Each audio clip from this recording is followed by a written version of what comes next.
big star out of me. Make a film about a man who's sad and lonely, and all I gotta do is act naturally. Well, I'll bet you I'm gonna be a big star. Might win an Oscar, you can never tell. The movie's gonna make me a big star. Welcome to Meet Me at the Movies. Noel, Tillman II here. Welcome to the C19 TV studios. What are the name of these studios, sir?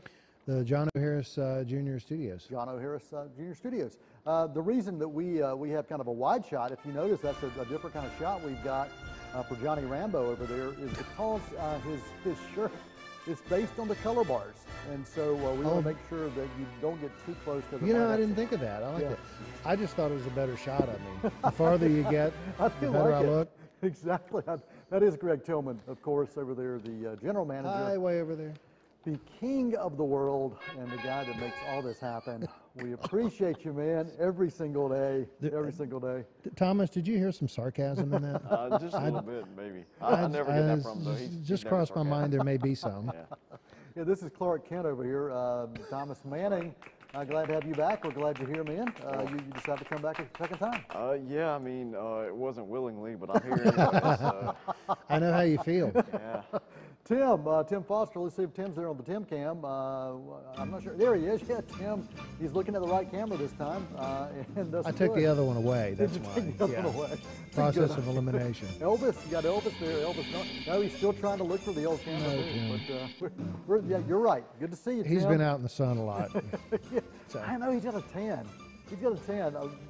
While we were trying to set things up. Someone said the same thing about me. They said I was always so fair-skinned looking, so pale looking. And they said that I had a nice tan. I said, well, that healthy glow right now is the blood pressure. So. That's right. Well, when people look at me, especially because I'm a fair-headed, red-headed guy, I'm typically very pale. And pasty and so your blood pressure up too? What? Is your blood pressure up too? Yeah, sometimes. Sometimes, yeah, absolutely. A little more than usual sometimes this summer. Do you still use that rub-on tan stuff you used to do? The QT was Quick Tan. Is that what it was? It was QT. It turned me orange. I know. Hey, this is before your time, but I remember I don't know where you were going, but you got that QT stuff, and he rubbed it on, and he didn't get it evenly on him, and so you could like see his fingerprints a couple days later on his arm where his hand had been. So I hope you're over that stage. Yeah, I just do the spray tan if I want to do a tan now. It's a lot easier, and I don't get fingerprints on me unless I forget and do that. And I've told that story more than once. That's a good thing. That's a good thing. Yeah, I used to use a lot of those quick tanning products, and it looked great. It really did, didn't it? It really did. And we're not advocating for or against tanning products today on Meet Me at the Movies. But we are going to talk movies. There's quite a few films to talk about. We're going to also get to know Thomas Manning today. Last time we had him on the show was kind of for 15 minutes. We had Violet Dukes on talking about the Reel-to-Reel Film Festival 20th year. That is going to be taking place at the end of July. And so if you've never gone, check it out. There's some great films well worth checking out. It's just an amazing time to meet and greet filmmakers as well. But Thomas, you were on for just 15 minutes. You gave some pretty cool reviews. You talked, I think, documentaries and foreign language films at that time, which is kind of unusual for a typical 19, 20-year-older, older. But I'm not sure that's a word. I know it is today. Yeah. But we're going to talk about why. We're talking about some of your past a little bit today as well. So we'll do that after the break. But first, there's a few new films to talk about, including Spiderman, Far From Home. This is the follow-up. Spoiler alert here. Spoiler alert. You know, you hear the sirens. Spoiler alert. If you watched Endgame, or if you haven't seen Endgame, I'm giving you some stuff here. Spider-Man's back. Okay. So you did do a spoiler for Endgame, but not Spider-Man. Well, I'm saying Endgame because you figure if anyone really wanted to see Endgame, they would have seen it by now. You hope so, but just in case, you know, he died in Infinity War. He's back. He's back now. So this takes place not long after Endgame. Spider-Man's trying to get back with his life. He's trying to learn how to be a kid again, a high school student. Aren't we all? you know, and there were, what, 5 years in between the time that they disappeared till they came back, and so they do answer those yeah. questions. And it just so happened that all of his best friends disappeared in the dust storm as well. What are the odds of that? Convenient, Man? Oh, man. very convenient. But this time around, we see Peter Parker, Spider-Man, trying to find his way back and trying to find his way without his mentor, Tony Stark. Don't go there. He died. You're going to do it again. Yeah, he died. If we get hate mail, Well, hey, I'm leaving it on I'm your sorry, desk. but you know, if you haven't, that's why I give you the spoiler alert. So Tony Stark is not around any longer to help serve as the mentor, but there are a few others that are. Nick Fury is back. Happy is back to kind of guide and spend some time with Spider-Man, and this is taking place over the summer. They're going on this huge field trip with the school, and they're going all over Europe. It's like European vacation. Chevy Chase showed up a couple times. Hope it's better than European vacation. He was giving, no, Chevy Chase wasn't there, but you know, we're seeing him trying to be a kid, and actually he wanted to leave his suit at home, but of course he gets there and all chaos breaks loose with these creatures called the Elementals, and there's a new hero in town, but we're not sure a little bit about him. Mysterio is the name that's coined for him, and we start seeing how life unfolds without Iron Man in the picture, and also Spider-Man trying to do this on his own. And we see the choices he makes, some good, some bad. He's still a teenager, and so some of those choices aren't what you and I may make, but probably. Did you ever more make like what any you bad choices as a teenager? Never did, never did. And so Thomas. So you were not a teenager? How does that? I was Every perfect. teenager does. I was completely perfect. I inherited that from him as well. Wow. That's right. Wow. He inherited that as well. But some great things about this movie: strong special effects, the music. Michael Giacchino, is that right? I don't think that's how you pronounce it, but I don't know how to pronounce it either. It's just not that Well, way. we'll have to so- get Christian Sounds back good. in here. But Yeah. the music is great. Some interesting villains show up, and I do say villains plural. Some plot twists, and also some really wow moments that make you say, "Wow, that's crazy." Some of those happen in the end credits, so stick around for the end credits. There's a really great cameo that will have people going, "Ooh, I'm so glad I stuck around for that." Tom Holland as Parker and Spider-Man, I think, really solid.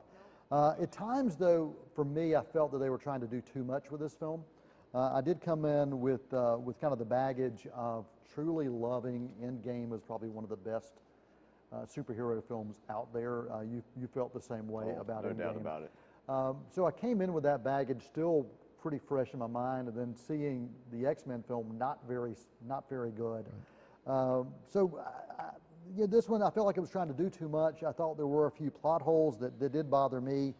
Some of the choices that Peter Parker's character made, I don't know that it felt real. I kind of felt out of character for him from my interpretation of it, especially after what we've seen happen over the past few films with him. I think he would have made some better choices. But again, I'm not the writer for this. But, you know, I'm going to give him a pass. He's still a kid. He's going to make those kind of choices. Although you never made mistakes like that. Although I never made mistakes like that. But there were just a few things I had a hard time overlooking. I kind of was left feeling, yeah, I'm glad I saw it. I enjoyed the film. I didn't love it. I liked it. It was good, not great. But I'm going to lay all the cards on the table. I felt the same way about Spider-Man Homecoming. Thomas, on the other hand, loved Spider-Man Homecoming, and most people his age, and you know, in the 18 to 22, 24-year-old age range that I spoke with, they all just loved it, and they connected. I'm with him. I thought that was a really good film. Okay. Yeah. Okay. Not the best Spider-Man film. Right. But- Yeah, to me, the best Spider-Man was the animated film that just came out last year. It's really good, but Doc Ock from Spider-Man 2. And that's number 2 on my list. Yeah. So what is it about Tom Holland and about this particular Spider-Man that you're connected to? Oh, well, I don't think we've ever seen, whether it was Tobey Maguire or Andrew Garfield, they were playing him, they were playing a high schooler, but they were in their late 20s. Okay. Holland is barely into his 20s at this point, and he looks young for his age. Right. And he perfectly captures that, you know, high school awkwardness. Okay. And So you can relate to the oh, awkwardness. for sure. Oh, for sure. Yeah, I'm horribly awkward. Anybody can tell you that. And I can relate to the awkwardness. yeah, yeah. But when I was watching Homecoming, that was one of the first films where I ever felt like, oh my gosh, that character is me. Like I felt that I was trying to impress Tony Stark. You know, the storyline in that film was. Spider-Man wanted to impress his mentor, his hero, Iron Man, so he could become an Avenger himself. And then when he disappointed Iron Man, I was like, oh man, that's such a letdown. I'm sorry, Iron Man. I'm like, but that's the movie character. That's not me, but it felt like me, and that's just really why I related to it, because I was, you know, 16 or 17 when I saw that, and basically the same ages. Yeah. So who are you trying to impress? Tim? Well, Yeah, Tim. yeah, Tim. pretty much. Yeah, you got me. So I think Thomas will love this movie. I think that a lot of people will love this. It's going to be a huge hit. It's going to make a lot of money. But for me, a B rating is what I'm giving this movie. Still worth checking out, but just fell short of that A rating for me. I've been out of town and on the road for the past week or so, and I haven't seen anything, which is kind of par for the course for me, isn't it? But that is at the top of my list. That and it is that and another one we're getting ready to talk about. It is the movie for the July 4th holiday that people will be checking out for that week. And it started on a Tuesday. That's kind of unusual. Yeah, but you know, it's we've typically seen that pre-4th of July. They try to open them up a little early. Yeah. I think that's the thing. Yeah. Now there is a film that if you like music, if you like music of the Beatles, you may want to explore a film called Yesterday. Thomas and I both got early screenings for this. Thomas got his in Atlanta, which was kind of cool. You do have to travel a little distance if you're watching this and listening to this in the Cleveland County area. Yeah, for now. It's not playing in the Shelby Theater, but it is available in wide release. And even though it's not in major wide release, opening weekend, number 3 at the box office. Really, that's good. So so did pretty well. So Thomas, here's the story. There's a guy who loves singing. He's a songwriter, tries to write his own stuff. He's not really making it in the world of songwriting. He'd been a teacher, but it's just not working out for him. And one night he's driving home after a gig, and there's a worldwide blackout, and he gets hit by a bus. Wakes up to discover he's missing a few teeth, which was kind of humorous. Well, not humorous if you were him. Yeah. But kind of humorous, and only also to discover that nobody had ever heard of the Beatles. That's the storyline, and so the story question is, what do you do with that? How do you as a person make that work for you? You know, there are the ethical questions of, okay, if nobody else has heard of the Beatles, should I make money off of this? Should I pass these off to my own? I mean, so that's kind of where the story leads us. But nobody's heard of them, and that sets everything up. So the storyline's really unique, really interesting, really engaging for me from the story concept. Some great writing as well. So dive in with your thoughts on this movie Yesterday. Oh, well, honestly, it's probably one of the most just heartwarming and just happy-go-lucky films I've seen this year. Of course, as a Beatles fan, I kind of carry in some of that positive baggage, but... Beatles fan? Yes. Always like that kid. Of course, yeah. And my dad raised me well, for sure. I bet Zane doesn't like the Beatles. Probably not. He actually doesn't. I saw the movie with him, and really? Oh, okay. He was like, I'm not a huge fan of the Beatles. So. but he did enjoy the movie, so we'll give him that. We'll give him a pass on that. But yeah, just going in and seeing the chemistry between Himesh Patel and Lily James. Yeah. Lily James basically played his manager, his former manager, when he was kind of a freelance musician trying to find his way, and he just couldn't find it. Then when he got big time, and Kate McKinnon jumped in. She had a fun cameo, didn't she? She was wonderful, and it was more than a cameo. I mean, she had a good supporting role. She basically played everybody. She plays on SNL, but it works perfectly. She's incredible.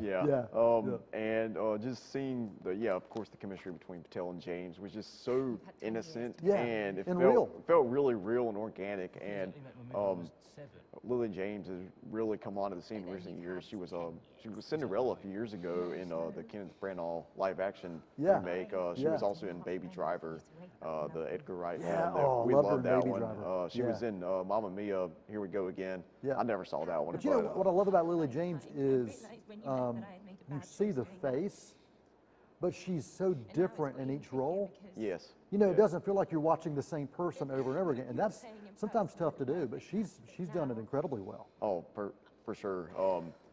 You don't really expect her to play each character that she plays. She's able to bring something different to each and every role. Yeah, she does, and the music in this film, of course, is spectacular because it's the Beatles. But Ed Sheeran has a role in this, and it's not a cameo. I mean, he has a supporting character role. The original characters that are written for this are really quirky. Some of them, they're unique, but they work. You know, Richard Curtis, the writer for this film, he's known for doing that kind of thing. You know, there's a subtle charm to this movie from start to finish for me. The storyline, somewhat predictable until certain aspects of it. There's a formula to it, but that didn't bother me. Oh, it didn't bother me at all. If you know what you're getting into and know what you're expecting, it's just a love letter and a tribute to the Beatles' music, and they captured that perfectly. I was really impressed with Patel's singing abilities. Yeah. He sang the songs himself, and you've already ordered the soundtrack. Yeah, I bought the soundtrack. I pre-ordered it because you could sample everything. I said, okay, oh wow, great cover, great cover, great cover. Even before I'd seen the movie, and so I've got the soundtrack, and it's a marvelous soundtrack, it really is. So great for this movie. I give it a solid B+.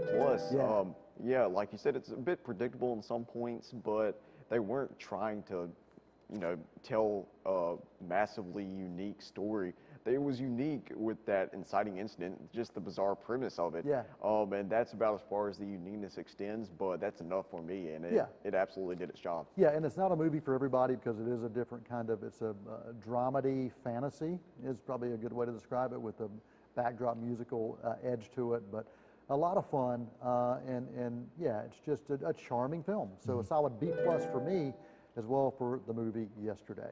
Any questions, thoughts, comments? I know it's not a big summer tentpole movie, but it's been at the top of my list since I saw the trailer for the first time. Just looks like a lot of fun, and I'm really excited to see it. Yeah. I was really surprised it didn't open in show. Yeah, I was too. I was too. Well, we're going to take a quick break. We'll come back with a review of Toy Story 4. And maybe the movie Anna. If not, we'll save that, or maybe we'll just delete that for all time. And we're going to make sure we talk about Thomas's film history.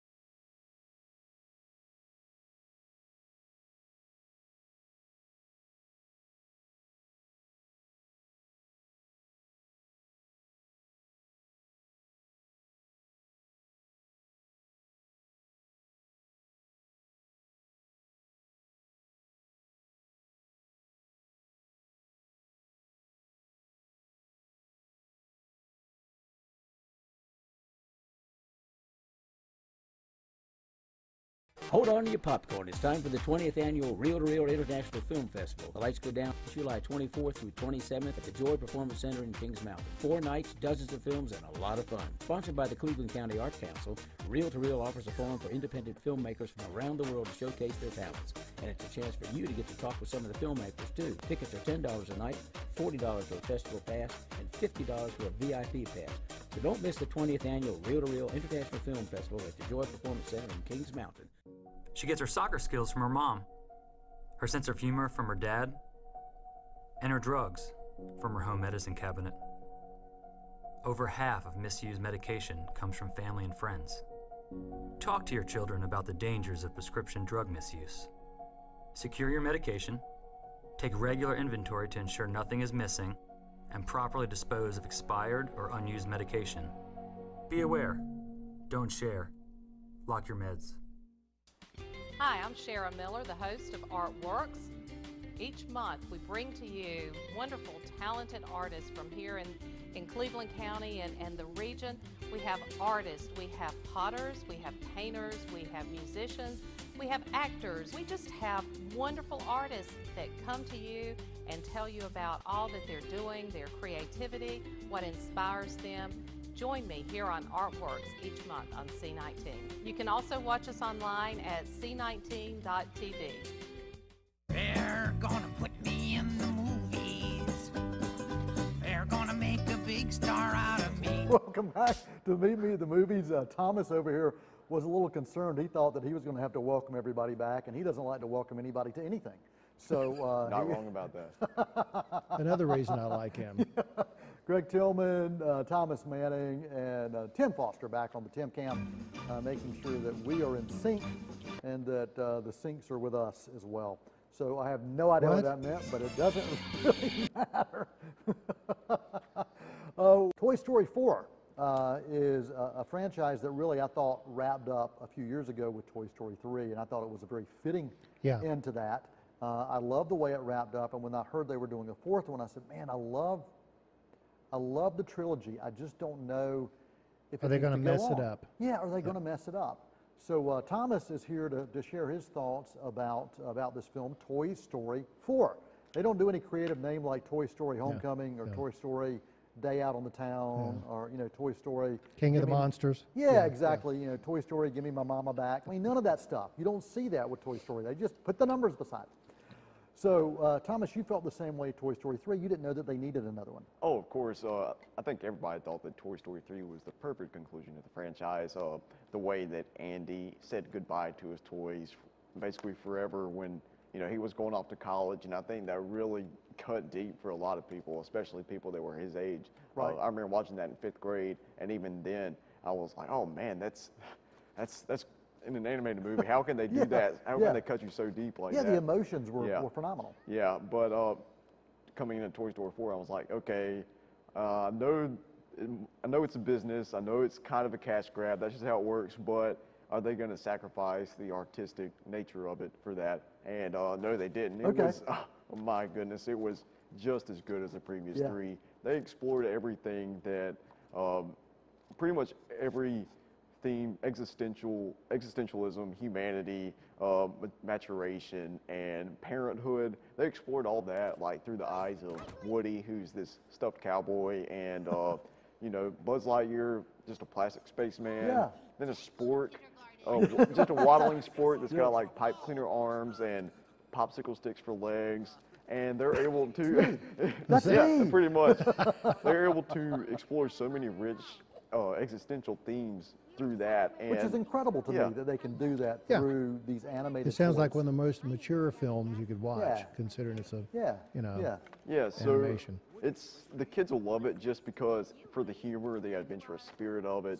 But adults will really, it'll really cut deep for them. It'll hit them in their emotional core. And I was so amazed that they could do that with a G-rated animated movie. So you loved it, first and foremost, for the power of the story. Oh, for sure, no doubt about it. The script was amazing. The dialogue really worked for you. What about the animation? Pixar has continued to really make strides. You go back to the very first Pixar, which was Toy Story, and here we are. How many 24 years later. 24 years later, and we're seeing these characters on screen again. Yeah, the animation is absolutely cutting edge. There's never been anything like it, and I think Pixar will only continue to improve from there. But I think when we look at animation, we don't always recognize how many people came together to put that on screen. You know, that type of filmmaking is almost miraculous, isn't it? It is. I mean, it really is. Yeah, I remember when the original Toy Story came out and going to the theater and seeing that and just being blown away by what I saw. We'd not seen anything like that before. Yeah, and I knew that was, you know, you hear the word game changer and you hear it all the time now. It truly was. But at that time it was. It changed everything, and there were so many others that came behind it trying to be the next Toy Story.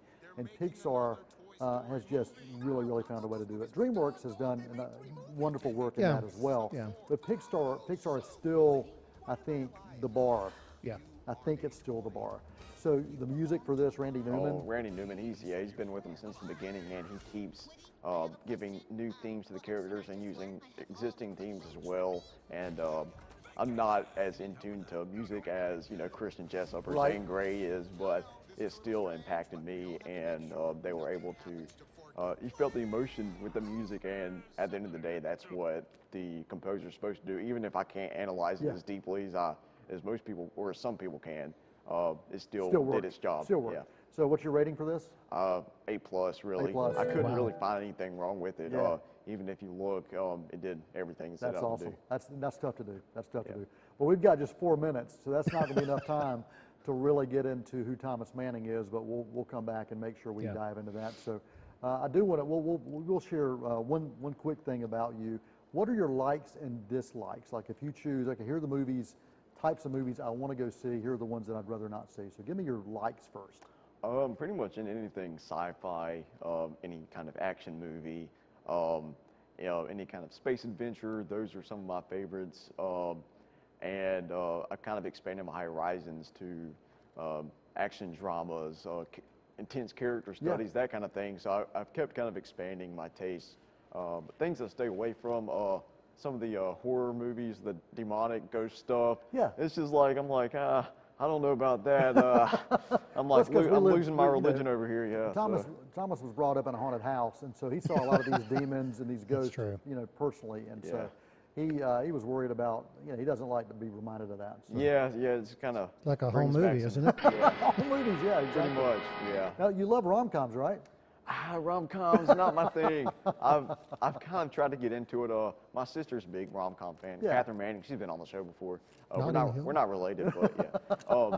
And she's a big fan of rom-coms. She's kind of helped me get into it a little bit, and I can appreciate why other people appreciate it. It might not be something that I just straight up seek out, but when I watch it, I'm like, well, that was, it did what it was supposed to. Yeah, and there's some that I think you found that you really have appreciated unexpectedly. Midnight in Paris, the Woody Allen film, you enjoyed that one, right? Oh yeah, when the twist came, like in the first 20 minutes, I was like, whoa, I did not see that one coming. I was watching that with you, and I had no idea the premise of it. If you've seen the movie, you know the twist I'm talking about, but I'm not going to spoil anything. So you're really more, the rom-coms you are more drawn to are the ones that are a little more quirky. Yeah, that have a unique style to them. I love to Always Be My Maybe that was just released a couple months ago. Yeah. Had I loved Keanu Reeves' appearance in that. I just love the way they used him. Well, and even the one you reviewed recently, The Fall of the American Empire, it's in many ways it's got a romantic comedy kind of feel to it. Oh, definitely. The main protagonist was this kind of quirky character, and he got the girl somehow who was way out of his league. Yeah, so. which happens to many of us. Never to me though. But, One question. Sci-fi fan, have you seen Silent Running? I don't believe I have seen that. There's his homework. Silent Running. Have you Running. You've seen that, surely? Yeah. Well, there you go. Thomas Manning, we're getting to know Thomas Manning. We'll bring you back and we'll talk more about your film history. We'll start off with that next time we bring you in, hopefully, and get to know more about what are the things you grew up watching and what is it that made you start branching out beyond just watching a certain type of film. Yeah. So thanks for being here. Appreciate you being here. Oh, well, thanks for having me. Mr. Tillman, any final thoughts, final comments? No, I really want to go to the movies, though. Yeah, we need One to. of these days, I need to get to the movies. There is a film that's probably not much in theaters anymore now, but it's called Anna. What was your rating for this film? I'm right on the edge of a C- for it. All right, C-. Okay. Any redeeming qualities for this movie? There was one action scene that was 3 minutes long, and it was as good as any action scene I've seen in any John Wick movie. But besides that, it was a failed attempt at Memento from Christopher Nolan. Okay. Yeah. All right, there you go. So there's your 30-second review for Anna. We did get that in there, so may want to steer clear of that. We do appreciate Mr. Greg Tillman and the super wide, extreme wide shot there. Man, look at you. You're pretty awesome. What? No. Look at this. So I always enjoyed that. Thank you, Mr. Tillman. The power of Thomas Manning. television. Appreciate you as well. Tim, back there on the Tim Cam, you're awesome as always. And Elvis See, that's a Mosley. good example of the power of entertainment really that television has. It doesn't take much. It really it doesn't take much to make me happy. We're going to leave you with a movie quote, as we always do. This movie quote comes to us from Lord of the Rings. This is one of the films that Thomas really enjoys. Aragorn, deeds will not be any less valiant because they are unpraised. Really like that quote. As always, we do appreciate you hanging out, spending time with us. You can email us, info@c19.tv, and you can tune into us right here on c19.tv online, or you can watch this on C19 TV and podcast, wg.org. Until next time, Noel Manning here for everybody else, cast and crew. That's a wrap. Happy trail.